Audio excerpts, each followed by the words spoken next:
Hi, it's Boyd Stow. I'm here with Josh Watts of Med Trust Medical Transport. This is Crafted number 2. Awesome. Yeah, how about that? You feel lucky? Number 2, I like it. I like it. I mean, like number 2. There will be a third. Awesome. The first one was, I thought, delightful, but yeah, very I'm good. biased, slightly biased. So, as I was just talking with Christopher Dugan. Do you know Chris Dugan? I don't know Chris Dugan. I recognize the name, but I don't know why. So Christopher Dugan is, I call him kind of our resident expert on, augmented and virtual reality, right? Oh, cool. Guys, yeah, I mean, he's heavily invested in that world. They are, and have been for a while, kind of starting this gaming lounge, which at first sounds like this really crazy zany idea until you have, of course, coronavirus hit and everything goes virtual. Suddenly it's not such a stretch. Sure. But he's got amazing insights. I know that he was actually doing something with, is it Beju? I think it's the guy's name over at MUSC. Talking with them about some virtual stuff and certainly I maybe even doing I guess what you might call consulting. But anyway, super interesting guy, good guy for you to know. But very good. And we had a good time, and we talked a little bit about his business and what he sees kind of coming in terms of trends. And that's what we wanted to talk with you about. So you're the owner. Sure. You're the owner, purveyor, the driver over there at Med Trust Medical Transport. Could you tell folks a little bit about that? I'm the CEO and co-founder of Med Trust, and I'm going to, I guess, take a second and talk about what we are, what we do. Med Trust is a private ambulance company, which most people, when you say private ambulance, that they don't know what the heck that is. We are not what shows up when you dial 911 most of the time. So what we do primarily is interfacility transport, and we happen to be the fastest growing ambulance company in the U.S. from the Inc. 5000 awards last year. So, we're based here in Charleston, and started here in 2012, and we span kind of all of the coast of South Carolina, Lexington, Columbia area of South Carolina, and then we have a small operation in Southeast Georgia, and about a third of our business is actually in Jacksonville, Florida now. So we're stretched out in the Southeast and have about 430 employees in total. And primarily what we're doing, though, is we're serving hospitals, moving patients in between hospitals. We like to say we're the medicine in between the buildings. Medicine in between the buildings. And so if you help people understand your business model a little bit better, so hospitals will contract with you to do what?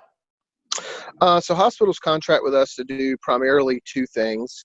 One is to move patients in between, one hospital to another for maybe a specific type of care that's not offered at the first hospital, or a higher level of care that's not offered at the first hospital. Sometimes it's transferring from a freestanding ER. That type of facility is essentially a hospital, but without the ability to admit a patient. So if a patient needs to be admitted to the hospital, we'll move that patient from the ER to the main hospital. That's a big chunk of what we do. The other piece is, once someone is through with their care, if they still require a stretcher, maybe they've had some procedure that makes it painful or impossible for them to ride in a car or in a wheelchair or something like that, we'll actually do the discharge kind of down the line. So we're either going up the line for a higher level of care, or down the line kind of post-discharge, if you will, to a post-acute provider like a nursing home or a rehab facility. So that would be the discharge side. And they're split probably 40% in a facility, 60% discharge, or 50-50 depending on the market. Gotcha. Okay. But your biggest market by far and away is the Charleston area, or would you just kind of say South Carolina? No, I mean, South Carolina represents close to 2/3 of our business. I'd say Charleston, from a saturation perspective, Charleston is where we started. So we have a few more clients in Charleston than we have in other markets. But I'd say we're equal in transport volume in the Charleston market and the Myrtle Beach market, which we call Grand Strand. We do about 1,200 transports a month in each of those markets. That's pre-COVID. Numbers decreased quite a bit. And then we do probably 400 transports a month in in the Lexington, Columbia area. And then Jacksonville, represents probably 15 to 1,700 transports a month. So it's about a third in total. We do, let's call it 5,500 transports a month by ambulance and another 500 to 700 by wheelchair. Gotcha. So, I mean, one of the places certainly my brain goes to right now is just a question maybe some others are thinking, but you've got competition, but I imagine that this is probably hard on a lot of your competition that isn't growing as fast and as robust as MedTrust, right?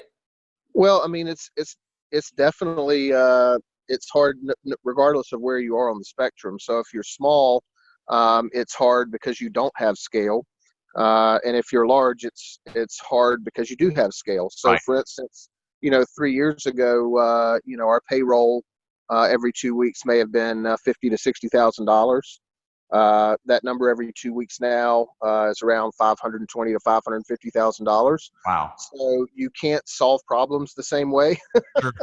If things are tight, you can't solve a $500,000 problem with the same way that you'd solve a $50,000 problem. So, but yeah, I'd say, in South Carolina, there's about 115 ambulance companies. All combined, we have about 1,400 ambulances. To put that in perspective, though, a lot of people don't know this. There are about 800 911 ambulances.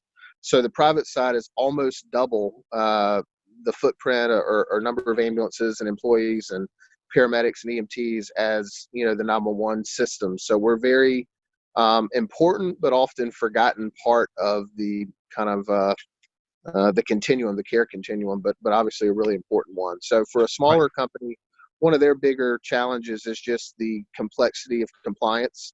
Right. It's not unlike banking. When banking got more and more complex, you saw a lot of consolidation, Mm-hmm. and that's what you're seeing. We're a very fragmented business where most ambulance companies own 5 or 6 ambulances, Right.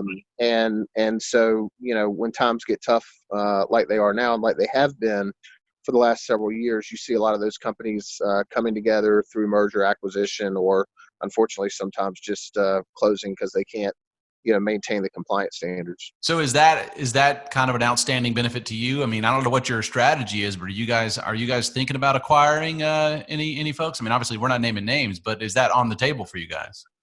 It is. I mean, we've been able to grow primarily through organic,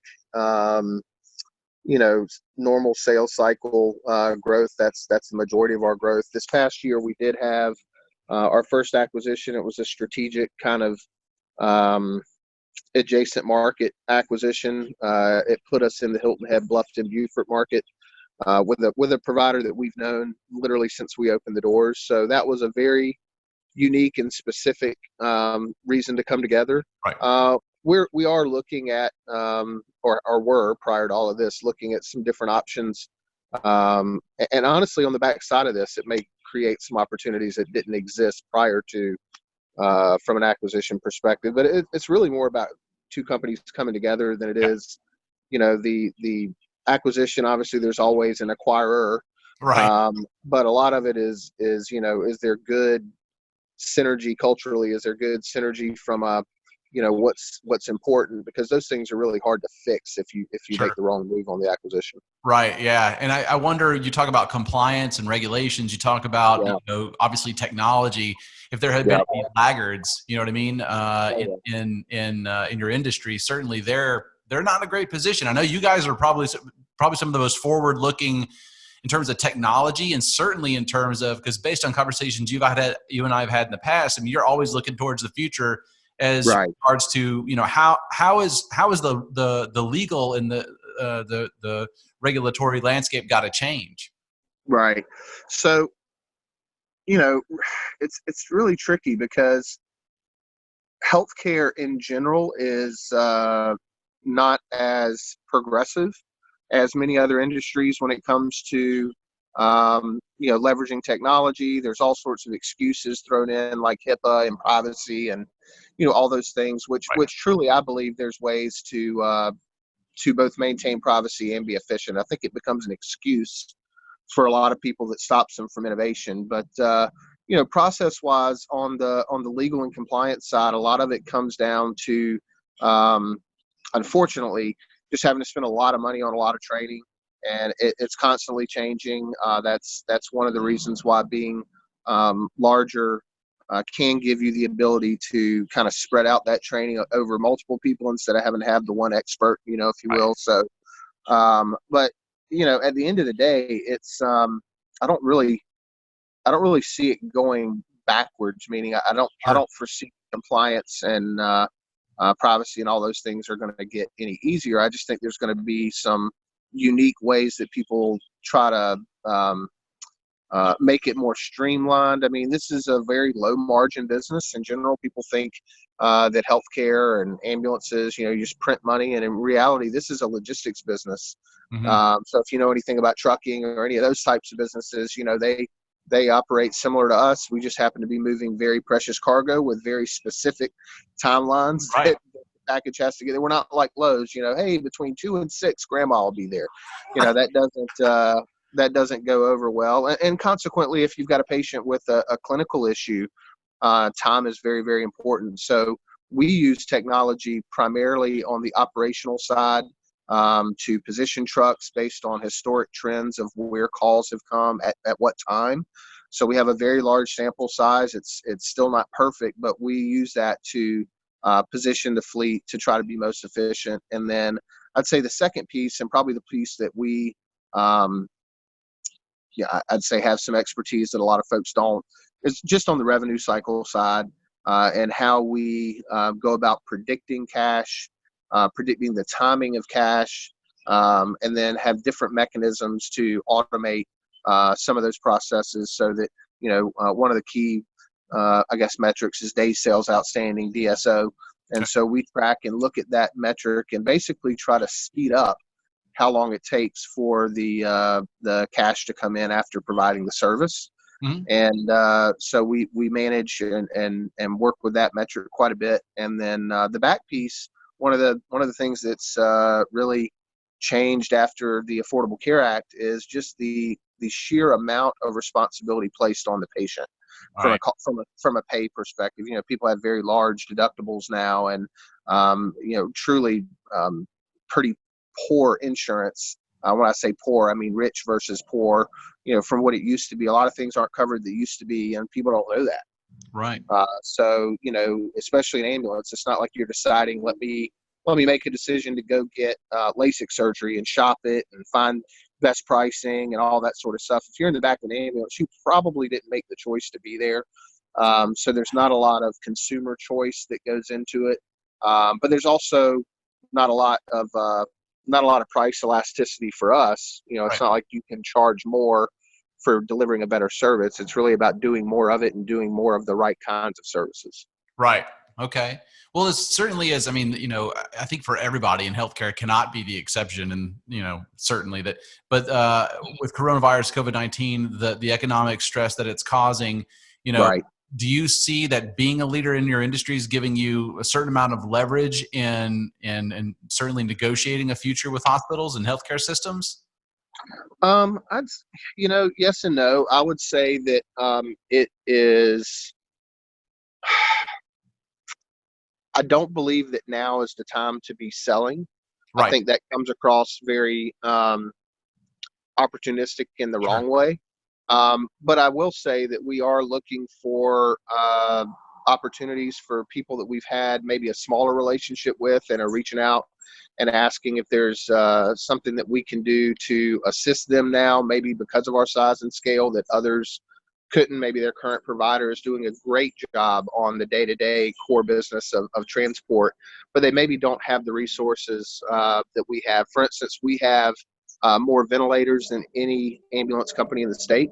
So we own 58 ventilators, which is compared to most private agencies have, single digits, 1, 2, 3, 5. So when we think about our hospitals that may be in a situation in the future, knock on wood, we hope not, but if they're in a situation where they need those resources, we've been reaching out and seeing if there's an alternate model where we may be able to lease ventilators with a paramedic that's trained to use that and operate in a hospital environment, which is definitely something that was not possible 4 weeks ago. Right. So there's a lot of deregulation that's made those kind of conversations possible, and we're having them. And really, there's two main goals. One, we want to protect our workforce. When your run volume is down 40%, it's very, very difficult not to be talking about furloughs and layoffs. And we are doing everything we can to utilize resources, whether it be a piece of equipment, or a well-trained EMT or paramedic. So that's one reason. And the other reason really is just, I think we all have to come together right now. And if you've got a resource that can help, whether it's a resource to buy protective equipment or a resource to, take care of patients or anything in between, I think we all owe it to the communities that we serve to not be selfish with that. For sure. Yeah. Well, and so, I totally agree with you. I mean, there's a lot of people that are looking at this whole situation in the now opportunistically, right? Sure. And sure. I certainly want to make a distinction between, doing what you have to do now to not only survive, but try to shorten the pain, right? To shorten the duration of all this pain. But then, necessarily, if it's got to be true that the world is going to change, right? I mean, you talk about these, regulations being relaxed or these walls being torn down. They're going to be built back up, and but in different ways. Right. And so everybody has to be thinking to themselves, not, man, I hope things get back to normal, because normal is not. I mean, you're looking backwards. So Sure. How are you guys looking forward? I mean, certainly not being predatory, but like, how are you saying, you know what, we are the fastest growing such company in the United States. We are forward looking. We're forward looking in terms of technology and in terms of regulation policy. We're certainly a lot of the things you've talked with me about. You've got some really deep insights into just improvements in the system overall, and the integration of what you guys do in the healthcare systems. And I wonder how much of that you see happening, and how do you avoid, kind of a second part of that question, how could you possibly even avoid being the voice for a lot of people in your industry? Well, I mean, I think we've kept our head down for the last 3 years.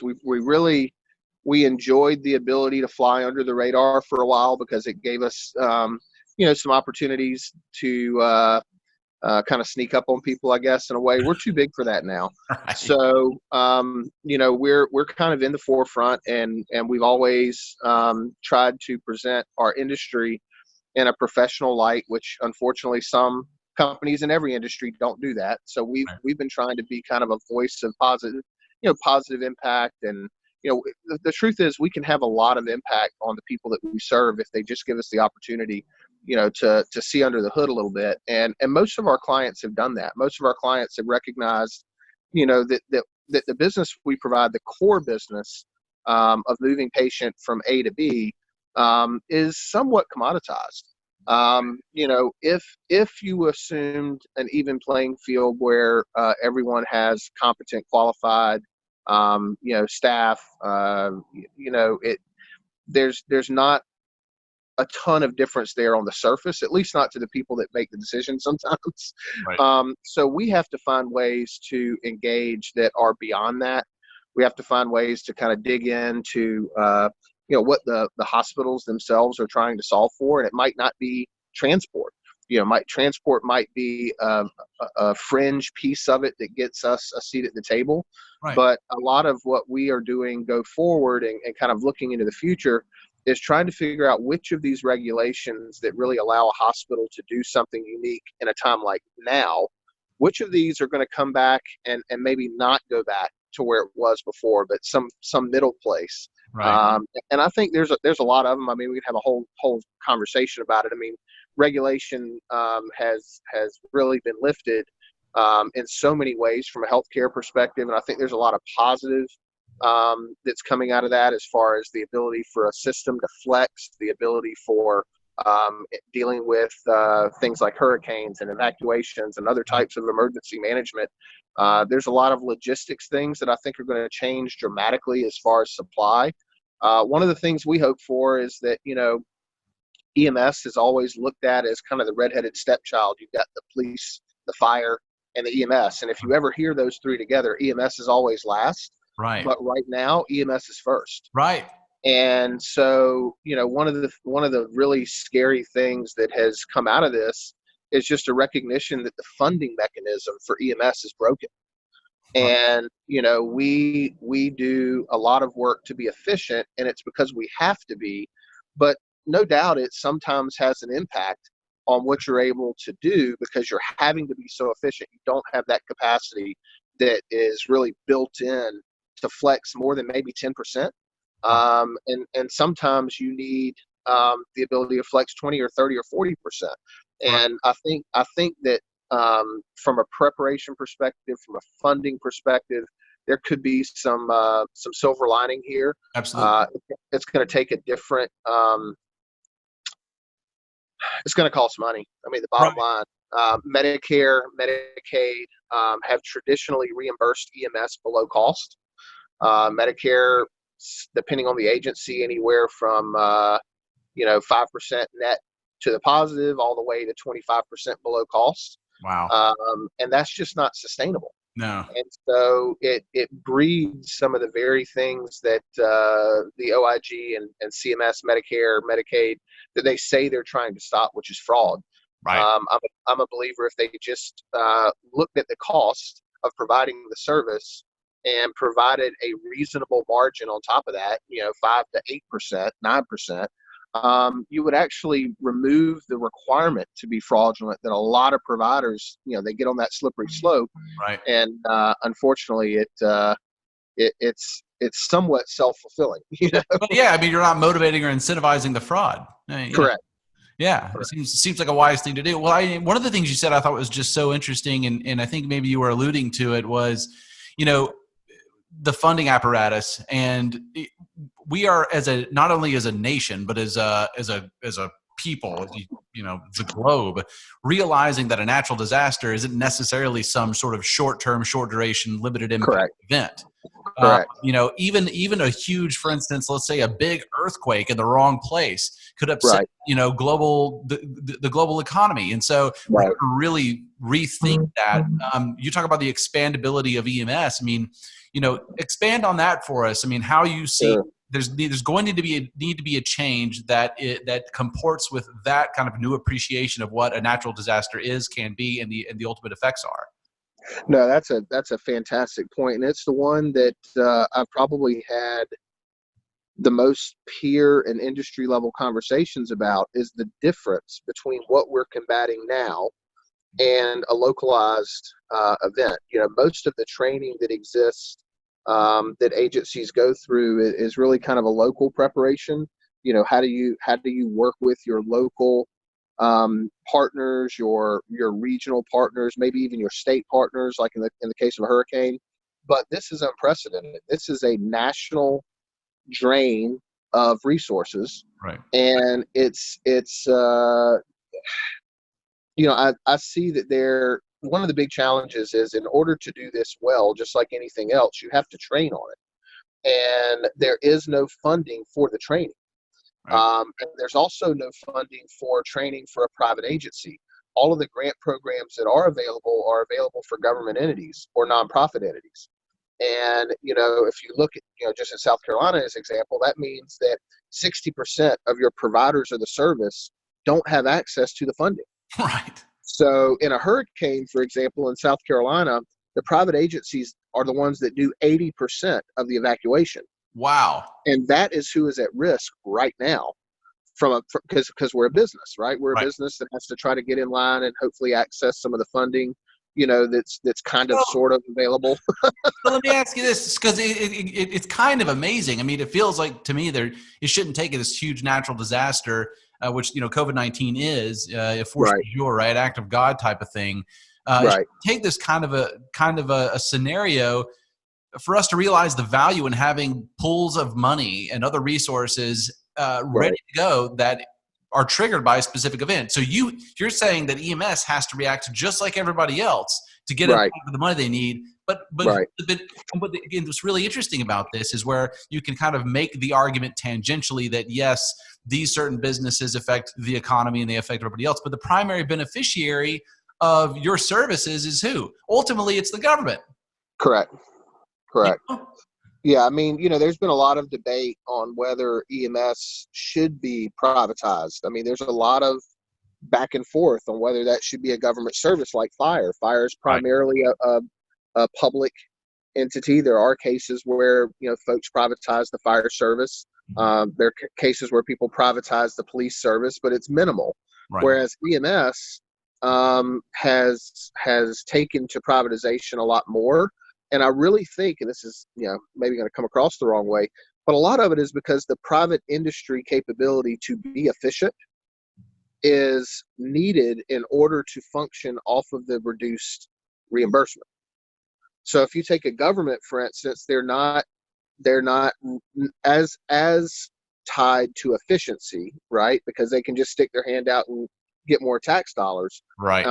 So the private industry has thrived in some places because they are the only ones capable of being efficient enough to make the numbers work. Well, it seems to me like, the government could not only be, preparing the private side to be able to respond most effectively, but that it is inherently efficient, right? Also incentivize additional efficiency, as the demand scales. So that seems like a no-brainer. Yeah. Right.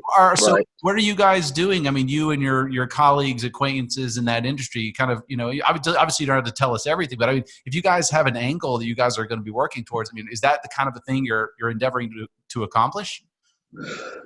Well, one of the challenges, truthfully, is that the current model, the FEMA model, is actually a contracted model. A lot of people don't know that, but FEMA is not the federal government. FEMA is it sits on top of a bunch of private enterprise for the most part, and it includes public. But if you think about it like this, if a hurricane comes to South Carolina, your 911 providers are going to be, neck deep providing and taking care of the residents of the area. Charleston 911, Charleston County, Dorchester, Berkeley, as an example. They're gonna have a very localized mission, right? So that means that if that hurricane moves up the coast and goes to North Carolina, they're not going to be able to send resources to help, right? So what FEMA from an ambulance perspective, FEMA has a contract with AMR, which is the largest ambulance company in the country, and AMR has a network that includes thousands of private ambulance companies, and you get credentialed through AMR, and they activate you, and you tell them what you can send, all that kind of stuff. And make no mistake, AMR has to coordinate all sorts of things to do this, right? But they also take a huge chunk of money for that coordination. And like for an agency like mine, we've never participated in FEMA because because we're coastal, our exposure is so heavy just to serve the clients that we have. We don't want to run the risk of something hitting Florida, so we send some South Carolina resources to Florida, and then South Carolina's exposed. So as far as what we're looking at, I think one of the things that'll come to light from this is, at a minimum, there needs to be subsidized training available for the private agencies on how to fold in, to this national level response. Or like right now, if I wanted to participate in FEMA, there's a lot of training requirements for our staff. And that's all on my dime. Wow. So I have the opportunity cost of pulling them out of, the business of doing transports to train them, on this federal, it's called ICS, but on those sorts of classes, with no reimbursement for it. There's very, very, very limited funding to do it. And if we are to get our hands on that funding, the current direction is we actually have to apply through our local municipal. So if I wanted to get reimbursed for everything that we're spending on COVID, as far as supplies and PPE and all those things, I actually have to submit that request through one of our counties that we operate in, and hope that makes its way back down to us, which is hugely inefficient. Wow. It's not that they're taking any money, but it's inefficient for them. Why should they have to process that? It's inefficient. We should have the way, if we're providing the service, to submit for reimbursement or to get funding right off the bat for it. It's not. It's certainly not in keeping with the. I mean, just simply the growth in the population. I mean, that how old is that paradigm? It's certainly not in keeping with the ultimate objective of making sure that in dire circumstances that the resources are immediately deployable, because you've got to you've got to make a call in those circumstances. Like, can I front the money? Can I front the resources to make this thing happen? And it's amazing. That's a huge piece of it, because FEMA, federal government by and large, is a good payer. So if you participate with FEMA, you do get paid in 30 to 45 days, which in our business is about normal-ish, I guess you could say. But the expense that you incur in order to send that group out is not just a dollar expense, paying for the fuel and the people and the payroll, but it's also, again, the opportunity cost. What revenue are you giving up to participate at a big level? Right. So that's it's not a perfect system for sure. As far as how old it is, I mean, really, it's not that old. I mean, that sort of model is not that old. It was formalized probably 15 to 20 years ago in that sort of setting. And it's modified and tweaks and changes and, all that sort of stuff. But it's this really shines a light on the holes, in the system. For instance, all of the first responders, all of the frontline healthcare workers are the ones that really need the protective equipment, right? And they can't get it. Right. So you're one of the things that we're concerned about is that if you ask people to put themselves in harm's way without the proper equipment, people leave the industry. Mm-hmm. EMTs and paramedics make $15 to $25 an hour. There's a lot of things you can do and make $20 an hour, and when the hurricane comes, you leave. Right. You don't run into it. And it's just like the Army or the Navy or the Air Force. If they sent their soldiers to battle without the proper tools, well, it'd be kind of hard to convince those guys to re-up. And I think, my concern is that on the backside of this, if we have not, as a country, done a good job protecting the people that are protecting the people, then why do they do it? I mean, your heart only gets you so far. Well, I think that's that. The travesty will be not so much in, because I think that there's a sincere effort from a layman's perspective, right? And what do I know? But I think that there's a sincere effort to do the very best on everybody's part. I don't, as much, as some people are making about the political side of this. I really think that it's faint compared to what it could be. I think the real tragedy will be that if we don't leverage the opportunity, and I mean that in the most positive way, but leverage the fact that this is top of mind for people, right? To have those kinds of conversations and to organize a way forward that does make sure that system hasn't changed. Because you say it's not that old, 20 years old. I mean, the world changed more in the past 20 years than it did probably in the previous 100. No, definitely. What about the next 10? No, yeah, definitely. I mean, I for one, don't believe that politics is really getting in the way too much right now. I really don't. I mean, I think that, hell, you got Republicans and Democrats that somehow, authored this enormous bill in record time. And, there was some back and forth on different things and, whatever. Not happy with some of that. But at the end of the day, it got done. And I think a lot of the roadblocks that would normally exist are going by the wayside, which is what you hope would happen in a country like America. That we would all come together 11th and after World War. Break it up just a little bit, Josh. You there? Yeah, sorry. Yeah. So I believe the intent is there, politically to do the right thing on both sides of the aisle. So I think that's a huge positive. The reality is coming out of this on the back side of it, it's going to take that same willingness to work together, put politics aside and be better prepared, go forward. But in truth, who in the world could have predicted the black swan event of the entire country, being in this situation? I mean, it's, you just got to live and learn and I think do a good after action. Right. Well, and I think that's recap and say how do we go forward, Right. Yeah. And I think that's kind of what I'm asking of all my people, right? Is I'm one of those people that says, yeah, this is the situation. These are the circumstances. Let's acknowledge them. Let's certainly, take advantage of whatever opportunities we can in terms of, let's say, the government like the PPP and CARE and whatnot if we need it. But let's start to lift our eyes a little bit, look out a little bit farther and say, what's the world after COVID going to look like? Because I think far too many people are making the mistake, number one, of thinking that it's going to look a lot like, because when I say the world after COVID, I don't mean the world a month after COVID. I mean the world 5 years after COVID. I mean 5 years is the blink of an eye for anybody that's been in business for any period of time.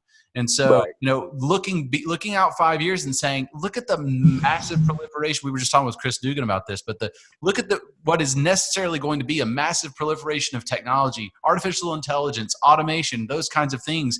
Asking yourself, how is my business, prepared to intersect those realities? So, I mean, you're asking those things certainly of yourself and your industry. I would hope that not just you and not just people in your industry, but people generally are starting to lift their eyes a little bit and look forward. Absolutely. Yeah. So how is your staff? How are your people? It's hard. It's we've had to modify every single person's reality. Their schedule, their what days they work, how often they work, how many hours they are. I mean, when you're talking about a workforce that by and large is a paycheck to paycheck type workforce, and they're used to working 48 to 60 hours a week in some cases, and now they're working 30 to 36 hours a week just to basically protect the job of their peer. Right. And that's really difficult. One of the things we've done is over communicated. We have we use Workplace Live to do probably 3 to 4 different communications a week. I do one. Their various operational areas does one. Our infection control officer does one. And we do it hitting on different topics. But,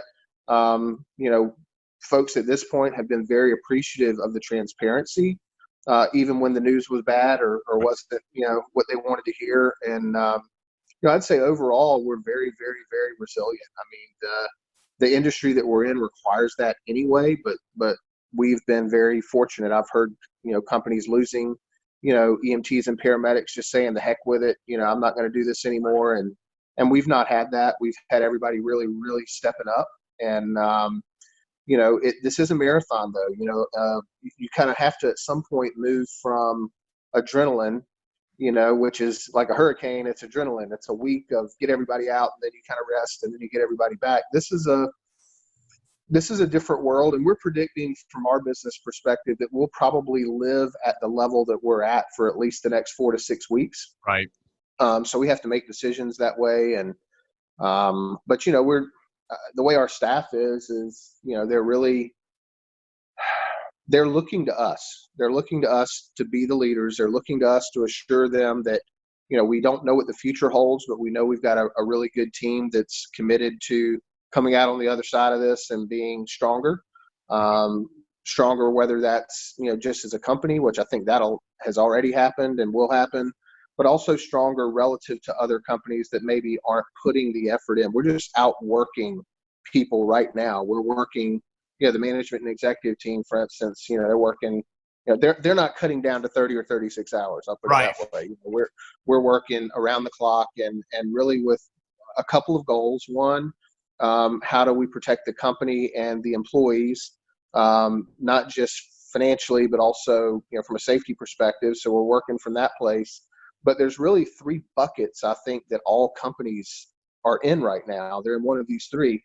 One, they've modified to match their current reality. Mm-hmm. 2, they've modified to match their current reality, and they've laid off and done things furloughed. Or 3, they're no longer here, or they're on the doorstep of no longer being here. So our entire goal is to stay in bucket 1. and so we're telling people, look, it's going to be hard. This is not going to be easy, especially the next, 4 to 6 weeks. We don't have a crystal ball, though. Our commitment is that every decision we make, even if it's a hard decision, is one that's made with that goal. Right. And I think that's awesome. I mean, if I were working that industry, it's not like I know a lot of people that own a lot of, your kind of company, but I do know you, and I know that you're a great guy. You're well known for your leadership. So, I mean, your people's they got to be feel a little bit blessed to be working with you. I think you're 100% right that there's a lot of people that I think this is a conversation we're not having on the level that we ought to be having it, which is that there are a lot of businesses that have already shuttered, they've already closed their doors, and in another month, that number is going to be double. So go ahead. No, I agree. And I think one of the bigger challenges is that human nature isn't something that you can rush, nor is experience or wisdom or any of those things. And so we have, a decent slice of our workforce that really hasn't been through anything. Right. I would never be one to downplay, generation this or generation that. I don't look at it that way. I think that, everybody brings different and unique and cool things to the table. However, we have certainly noticed that people with less life experience in general are kind of disconnected from what's actually going on. Absolutely. They are, when do you think we're going back to normal? I mean, I can't tell you how many times we get that question. When do you think our schedules are going to go back? Are you committing to 6 weeks? No, if I could give that commitment, I would be in DC talking to Trump and talking to the CDC. Right. All we can commit is that we're going to react appropriately, and we're going to try to stay one step ahead where possible. Because the runs we don't do today is the revenue that we don't collect 4 to 6 to 8 weeks from now. So we have to do things right now that may look, I don't want to call it premature, but they may look a little ahead of what people are seeing or feeling out there. But the reality is we believe that that's what's going to allow us to be stronger on the back. Very good. Well, man, I really appreciate you spending some time with me today. If you wanted to leave all the people that are listening or watching this a message of hope or whatever, man, what would it be? Sure. I'd say the biggest message is that we are truly all in this together. Do what you can to help your fellow man, woman, child. The most beautiful thing that I've seen, honestly, is just the outpouring of people that are trying to be positive for someone else. I mean, we have people making masks for us. We have people donating food. We have clients that are checking in on us that normally wouldn't check in on us. How are your folks doing? So I would just say, the power of that is unbelievable. The power of the human interaction that we can't get in quite the same way today that we could 4 weeks ago.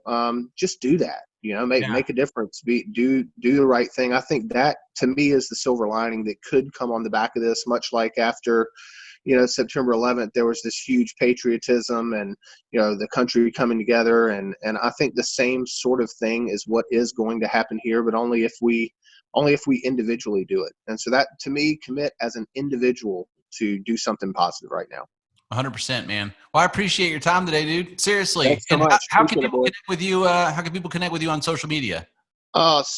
Pretty easy. So Josh Watts. I don't know the individual links, but if you go on LinkedIn and type me in, I think I've got 13 or 14,000 connections there. So probably easy to find. And Facebook, same way. Can find our company page under MedTrust. We've got kind of the usual pages and all of those things. Our website's www.ridemedtrust.com. So if you want to learn more about what it is that private ambulances do, that's a good place to do it. But yeah, I'm pretty easy to find. Google it and find the one that has ambulance beside his name, and that's me. All right, man. Well, thought leader, all around good guy, head dude at MedTrust Medical Transport, Josh Watts. I appreciate you, man. Thanks so much. Thank you so much, man. Be safe. All right, brother. We'll talk to you. All right. Bye-bye. Bye.